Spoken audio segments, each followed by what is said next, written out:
Alors nous allons justifier les valeurs exactes du cosinus et du sinus du réel π sur 3. Donc le réel π sur 3 a pour point image le point C. Ce point est placé de telle sorte que l'arc IC mesure π sur 3 unités, c'est-à-dire encore que l'angle IOC mesure π sur 3 radians.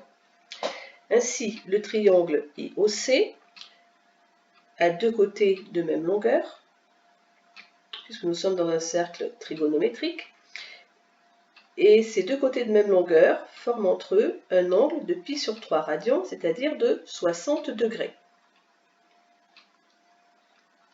Ainsi, le triangle IOC est un triangle équilatéral.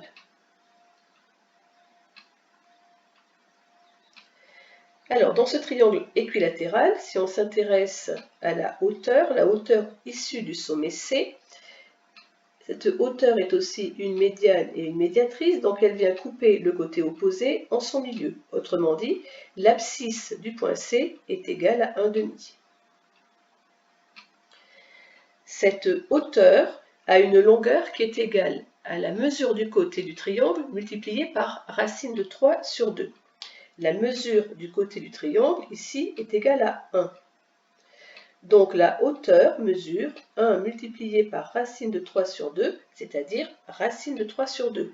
Autrement dit, l'ordonnée du point C est égale à racine de 3 sur 2.